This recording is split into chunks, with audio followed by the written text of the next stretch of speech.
Bonjour, bienvenue dans notre programme mathématiques terminale. Aujourd'hui, on va aborder l'introduction de ce premier chapitre nombre complexe. Donc, je vous demande d'amener sur la scène pour pouvoir suivre des prochains cours. On va Inch'Allah faire l'ensemble du programme. Voilà, c'est parti.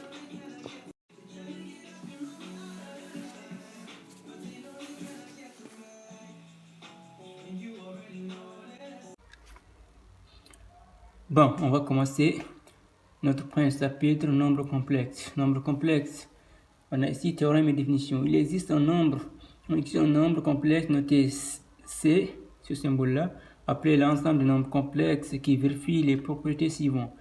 On a tout nombre réel est un élément de C, c'est-à-dire tout nombre réel appartient à un nombre complexe. Il existe un élément I de C tel qu'I au carré égale à moins 1. Dans le nombre complexe, on a I qui est I au carré égale à moins 1, c'est-à-dire là où on voit I au carré, on doit mettre moins 1. Et encore, nombre complexe est écrit sous forme Z égale A plus IB ou bien Z égale X plus Y. Donc je vais noter, il est écrit sous forme Z égale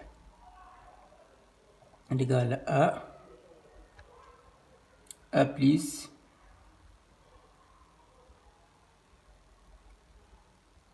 plus IB, Z égale X plus Y. On va utiliser Z égale A plus IB. Donc, nombre complexe est écrit sous forme Z égale A plus IB, tel que A et B ce sont des nombres réels. A et B ce sont des nombres réels. C'est-à-dire, on a dans nombre complexe, on a ce qu'on appelle deux parties.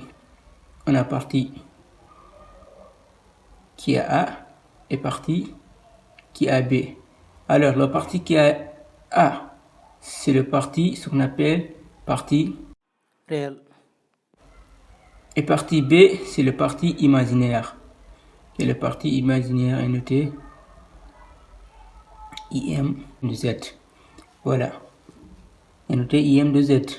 Mettez ça dans vos têtes. Dans nombre complexe, I au carré est égal à moins 1. Là où on voit I au carré, on doit mettre moins 1. Et on a deux parties, partie A et partie B. Partie A qui est le partie réelle et partie B qui est le partie imaginaire. Pourquoi le partie A on appelle ça partie réelle? Parce que là-bas il n'y a que A. Partie A il n'y a que nombre réel. Et partie B il y a un nombre réel et ce qu'on appelle un élément I. Raison pour laquelle on l'appelle partie imaginaire. Voilà. Bon, pour mieux comprendre, je vais vous donner un exemple et on va le traiter ensemble. Par exemple, ce tableau-là. Voilà. On a, ici c'est le nombre complexe, REZ, c'est-à-dire le partie réelle, IMZ, partie imaginaire. Donc je vais revenir un peu. Ici le partie A, c'est le partie réelle, c'est-à-dire, exemple, je vais donner un exemple. Exemple, Z est égal à A. N'est-ce pas, on a dit A et B sont des nombres réels. Donc on peut avoir Z qui a tout simplement A ou bien Z qui a tout simplement B, qui veut dire A peut être 0 ou B peut être 0. Par exemple, pour avoir Z égale à A, là ça veut dire le B est 0. Alors, ici A, il n'y a que réel. Raison pour laquelle on l'appelle réel pur. Et on peut avoir encore Z qui est égal à IB. On peut avoir Z qui est égal IB. Là, A est 0. On a Z que IB. Donc là, on voit Z égale IB, c'est-à-dire le partie réel est nul. Alors, Z est un imaginaire pur. Vous voyez, comme on peut avoir Z égale A plus IB, les deux réels A et B qui sont différents de 0, alors là, on va l'appeler notre complexe extractif, c'est-à-dire il est complet. Par contre, si on a Z égale A, ou bien Z égale IB, là Z égale A, c'est un réel pur, et Z égale IB, c'est un imaginaire pur. Donc on va faire notre exemple là. Alors, on va tracer ça ensemble. Ici c'est nombre complexe, ici c'est le nombre partie réelle, partie imaginaire nature. Ici Z égale 3 moins 5i. Ici 3 c'est le partie réelle, Et moins 5i, c'est le parti imaginaire. Le parti imaginaire, c'est le parti qui a i, l'élément i. Et le parti réel, c'est la partie qui a tout simplement nombre réel.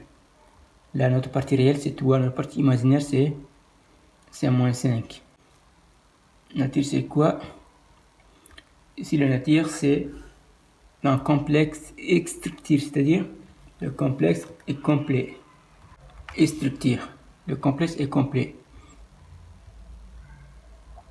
Et le deuxième encore, on a z égale moins 3 plus 3i.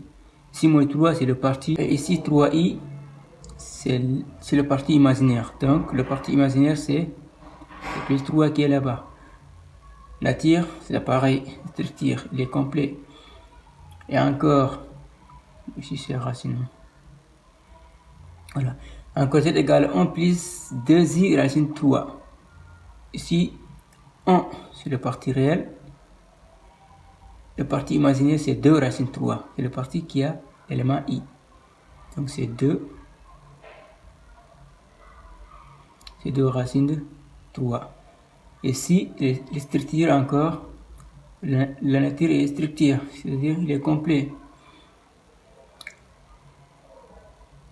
Et encore, on a z égale 8. Là, on a qu'au parti réel. Le parti imaginaire ici est nul. Donc, le parti réel, c'est le parti qui n'a pas de l'élément i qui est égal à 8. Le parti imaginaire, c'est le parti qui a i. Ici, il n'y a pas une partie qui a i, alors c'est 0.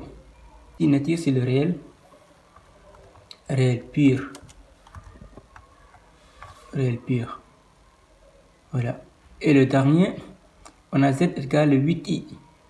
Donc le parti réel, c'est le parti qui n'est pas l'élément i. Ici, il n'y a pas une partie qui n'a pas l'élément i, alors c'est 0. Et le parti imaginaire, c'est le parti qui a l'élément i. Ici, on a 8i, alors notre partie imaginaire, c'est 8. Ici, comme que le parti réel est nul, on a que partie imaginaire, alors la nature, c'est bien imaginaire pur. C'est bien imaginaire pur. Voilà, c'est tout pour aujourd'hui. J'espère bien que vous avez bien compris. Donc, vidéo prochaine, on va faire ce qu'on appelle l'expression conjuguée et l'écriture algébrique. Ça, c'est bien. On a 3 formes d'écriture possibles. On a forme algébrique, forme trigonométrique et le dernier, forme exponentielle. Donc, alors, dans la prochaine vidéo, on va faire ce qu'on appelle l'expression conjuguée et après, on va faire forme algébrique.